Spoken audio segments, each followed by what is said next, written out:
تقریباً 55 آیات میں غزوہ احد کا تذکرہ ہے. یہ غزوہ احد کے جس میں مسلمانوں کو اس اعتبار سے کافی نقصان ہوا کہ 70 کے قریب صحابہ کی شہادت ہوئی، جس میں جان کائنات امام الانبیاء صلی اللہ علیہ وآلہ وسلم کے عظیم چچا جان سید الشہداء سیدنا امیر حمزہ رضی اللہ تعالی عنہ کی بھی شہادت ہوئی. حضور جان کائنات امام الانبیاء صلی اللہ علیہ وسلم اس وقت کس کرب، کس غم اور کس تکلیف میں تھے، اور حضور علیہ السلام بار بار اپنے چچا کے جنازے کو سامنے رکھ کر اوروں کے جنازے کو بلوا کر نماز جنازہ ادا فرما رہے تھے، اور حضور کی زبان پر کلمات تھے یا فاعل الخیرات، یا کاشف الکربات، یا عم رسول اللہ. یہ کلمات تھے یا ذاب عن وجہ رسول اللہ. اتنی خوبصورتی کے ساتھ حضور اپنے چچا جان سے محبت کا اظہار فرما رہے تھے. دل رنجیدہ تھا، غمگین تھے. 70 صحابہ وہاں شہید ہوئے، مسلمانوں کا اتنا نقصان ہوا. لیکن اس کے باوجود یہاں اس تلاوت میں ایک دلچسپ موقع وہ آتا ہے کہ جب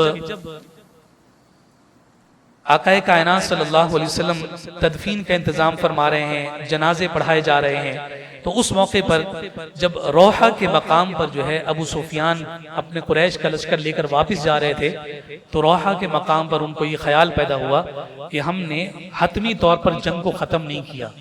یعنی کس کو کیسے پتہ چلے گا کہ کون جیتا اور کون ہارا؟ نہ وہ بھاگے نہ ہم بھاگے، کچھ ان کا نقصان ہوا ہے، کچھ ہمارا نقصان ہوا ہے، تو اس کو حتمی انجام تک پہنچانا چاہیے. کچھ ساتھ کے اس کے لشکر کے افراد نے بھی ملامت کی کہ ہم ایسے ہی نکل آئے، کسی نتیجے پر تو اس کو پہنچانا چاہیے تھا. تو روحہ کے مقام پر انہوں نے دوبارہ سے لشکر کو تیار کیا اور واپس پلٹنے لگے. تو حضور علیہ السلام کو وہاں خبر پہنچی کہ ابو سفیان اور ان کا لشکر دوبارہ حملہ کرنے لگا ہے.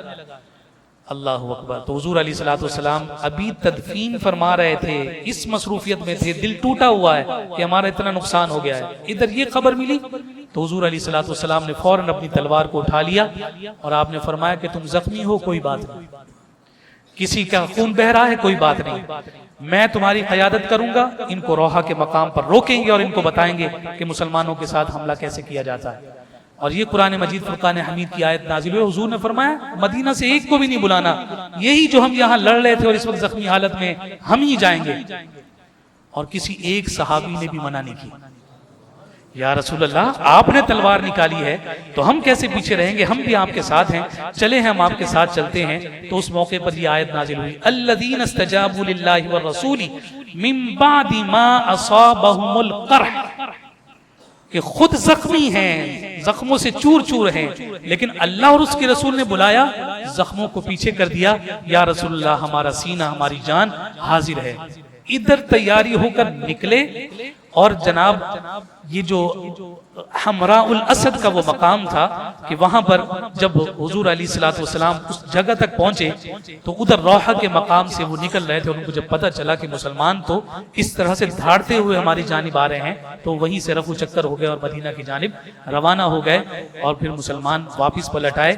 لیکن اس کیفیت کو قرآن کی آیت نے ذکر فرما دیا الذین استجابوا للہ والرسول من بعد ما اصابهم القرح للذین احسنوا منہم واتقوا اجر عظیم.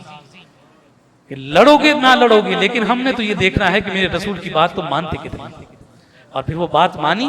تو جب تک قرآن پڑھا جاتا رہے گا تو یہ غزوہ حمراء الاسد کے ان افراد کو سلام عقیدت پیش کیا جاتا رہے گا. سر تسلیم خم ہونا اس کو کہا جاتا ہے. لفظوں میں تو یہ بڑا اچھا لگتا ہے کہ بھائی فلاں کے سامنے ہم نے سر تسلیم خم کر دیا ہے، لیکن وہ صرف لفظی بات ہوتی ہے. اصلاً جنہوں نے واقعی اپنے آپ کو سرنڈر کیا ہے حضور کی بارگاہ میں، وہ جان کائنات صلی اللہ علیہ وسلم کے دائیں بائیں آگے پیچھے لڑنے والے وہ عظیم صحابہ ہیں.